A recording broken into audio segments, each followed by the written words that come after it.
ಎಲ್ಲರಿಗೂ ನಮಸ್ಕಾರ. ಮತ್ತೊಂದು ವಿಡಿಯೋಗೆ ಸ್ವಾಗತ. ಬಿಗ್ ಬಾಸ್ ಸೀಸನ್ 11 ನಿನ್ನೆ ಎಪಿಸೋಡ್ ಅಲ್ಲಿ ಶಶಿರ್ ಅವ್ರ ಬಗ್ಗೆ ಒಂದು ಮಾತಾಡಲೇಬೇಕು.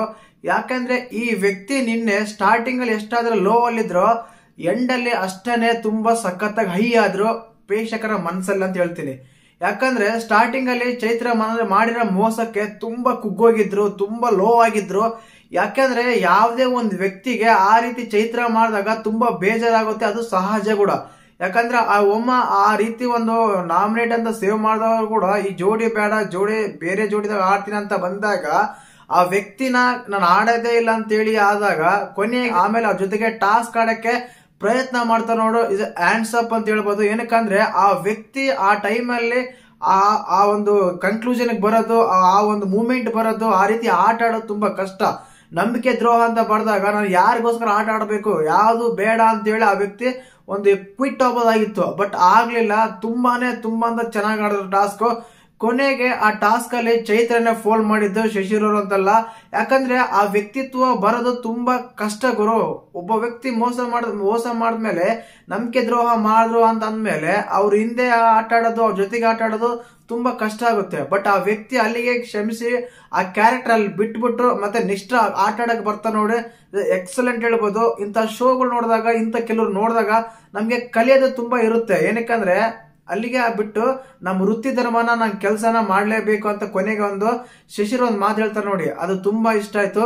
ಯಾಕಂದ್ರೆ ನೋಡಿ, ಇಲ್ಲಿ ಆ ಟಾಸ್ಕ್ ಆದ್ಮೇಲೆ ಇದು ಡ್ಯಾನ್ಸ್ ಒಂದು ಪರ್ಫಾರ್ಮೆನ್ಸ್ ಬರುತ್ತೆ.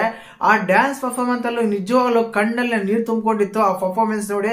ಯಾಕಂದ್ರೆ ಸರ್ವೇ ಸಾಮಾನ್ಯ ಅದು, ಯಾಕಂದ್ರೆ ಅಕ್ಕ ತಂಗಿರೋರಿಗೆ ಅದು ಗೊತ್ತಾಗುತ್ತೆ ಅದ್ರ ನೋವು ಏನಿರುತ್ತಂತ. ನಮ್ಮ ಜೊತೆಗೆ ಆಡಿದ್ರು, ಜೊತೆಗೆ ಬೆಳೆದರು, ಮನೆ ಬಿಟ್ಟು ಹೋಗ್ಬೇಕಾದ್ರೆ ಯಾವಾಗೋ ಹಬ್ಬಕ್ಕೆಲ್ಲ ಬರ್ತಾರೆ ಅಂದಾಗ ತುಂಬಾ ಬೇಜಾರಾಗುತ್ತೆ. ಅದು ಮಂಜಣ್ಣ ಕೂಡ ಅದೇ ರೀತಿಯಾಗಿ ಎಲ್ಲ ಎಮೋಷನ್ ಆಗಿದ್ದು.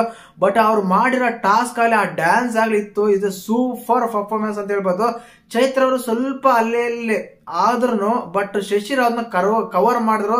ಶಶಿರ್ ಅದನ್ನ ಇನ್ಕ್ಲೂಡಿಂಗ್ ಎಲ್ಲ ಬಿಟ್ಟು ಅದನ್ನ ಕಂಪ್ಲೀಟ್ ಮಾಡಿದ್ರು. ಆ ಟಾಸ್ಕ್ ಆಗಲಿ, ಆ ಡ್ಯಾನ್ಸ್ ಪರ್ಫಾರ್ಮೆನ್ಸ್ ಆಗಲಿ. ಡ್ಯಾನ್ಸ್ ಪರ್ಫಾರ್ಮೆನ್ಸ್ ಅಂತ ಹೇಳಿದ್ರು, ಬಟ್ ಇವರು ಟಾಸ್ಕ್ ರೀತಿ ಮಾಡಿದ್ರು. ತುಂಬಾ ಅದ್ಭುತವಾಗಿ ತುಂಬಾ ಇಷ್ಟ ಆಯ್ತು. ಇದರಿಂದ ಶಶಿರ್ ಇನ್ನೊಂದು ಮೆಟ್ಲು ಜಾಸ್ತಿ ಆಯ್ತು. ಆಕ್ಟಿಂಗ್ ಅಲ್ಲಿ ಮಾತ್ರ ಶಶಿರ್ ಅವರು ಆಕ್ಟಿಂಗ್ ಅಲ್ಲಿ, ಮಾತಲ್ಲಿ ಶಶಿರ್ ಅವ್ರನ್ನ ಮೀರ್ಸೋದೇ ಇಲ್ಲ ಅಂತ ಹೇಳ್ಬೋದು. ಬಿಗ್ ಬಾಸ್ ಮನೇಲಿ ಬಿಗ್ ಬಾಸ್ ಹೇಳ್ಬೇಕಂದ್ರೆ ವ್ಯಕ್ತಿತ್ವ ಬೇಕು, ಮಾತು ಬೇಕು, ಮನ್ಸು ಬೇಕು ಅಂತ ಅಂತೀವಿ ನೋಡಿ. ಇದು ಎಲ್ಲಾ ಕ್ಯಾಟಗರಿ ಶಶಿರ್ ಅವ್ರಲ್ಲಿದೆ. ಶಶಿರ್ ಅವರು one of the contestant, show ಗೆಲ್ಲಕ್ಕೆ ಅರ್ಹತೆ ಇದೆ ಅಂತ ಈ ಮೂಲಕ ಹೇಳ್ಬೋದು. ಏನಕ್ಕಂದ್ರೆ ಒಳ್ಳೆ ಆಕ್ಟರ್, ಒಳ್ಳೆ ವ್ಯಕ್ತಿತ್ವ ಇದೆ, ಒಳ್ಳೆ ಇದಿದೆ. ಬಟ್ ಎಲ್ಲೋ ಕಳೆದೋಗಿದ್ರು ಶಶಿರ್. ಈ ವಾರ ತುಂಬಾ ಮೇಲಾಗಿ ಮಟ್ಟಕ್ಕೆ ಬಂದ್ರು.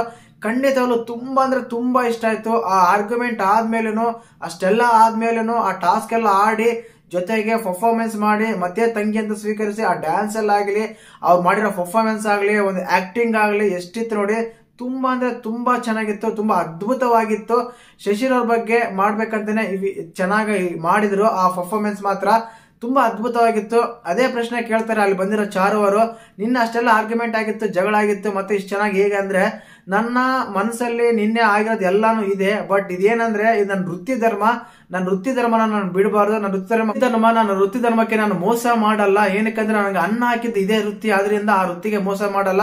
ಅವರು ನನ್ನ ಬೆನ್ನಿಗೆ ಚೂರು ಹಾಕಿರ್ಬೋದು, ಬಟ್ ಈ ರೀತಿಯಾದ ಟಾಸ್ಕ್ ಬಂದಾಗ ಆಗ್ಲಿ, ಈ ರೀತಿಯಾದ ಒಂದು ಇದು ಬಂದಾಗ ಆಗ್ಲಿ, ಕಾನ್ಸೆಪ್ಟ್ ಇದ್ದಾಗ ನಾನು ಆ ಕಾನ್ಸೆಪ್ಟ್ಗೆ ಆಗ್ಲಿ, ನಾನು ವೃತ್ತಿ ಧರ್ಮಕ್ಕಾಗ್ಲಿ ಮೋಸ ಮಾಡಲ್ಲ ಅಂತ ನೋಡಿ. ಇದರಿಂದ ಕಲಿಯೋದು ತುಂಬಾ ಇದೆ. ಎಷ್ಟೇ ಮನಸ್ತಾಪ ಅಂತ ಇದ್ರೂ ಆ ಟೈಮಲ್ಲಿ ಆನ್ ದ ಸ್ಪಾಟ್ ಇದೇ ಇನ್ನೊಬ್ರಿಗೆ ಅನ್ಯಾಯ ಆಗ್ತಿದೆ ಅಂದಾಗ ನಾವು ಮಾತಾಡ್ಲೇಬೇಕಾಗುತ್ತೆ, ಆಟ ಆಡ್ಬೇಕಾಗುತ್ತೆ. ಅದರಿಂದ ಶಶಿರ್ ಅವರೇ ಇಸ್ ಅ ಹ್ಯಾಂಡ್ಸ್ ಅಪ್ ಅಂತ ಹೇಳ್ಬೋದು. ತುಂಬಾ ಅಂದ್ರೆ ತುಂಬಾ ಚೆನ್ನಾಗಿ ಆಡಿದ್ರಿ. ಮತ್ತೆ ಶಶಿರ್ ಅವ್ರು ನೋಡಿ, ನಿಮ್ಗೆ ಏನ್ ಅನಿಸ್ತು ನಿನ್ನೆ ಎಪಿಸೋಡ್ ಅಂತ ಕಮೆಂಟ್ ಮಾಡಿ. ಹಾಗೇನೆ ವಿಡಿಯೋ ಇಷ್ಟ ಆಗಿದ್ರೆ ಲೈಕ್ ಮಾಡಿ, ಶೇರ್ ಮಾಡಿ, ಸಬ್ಸ್ಕ್ರೈಬ್ ಮಾಡಿ. ಜೈ ಹಿಂದ್, ಜೈ ಕರ್ನಾಟಕ ಮಾತು.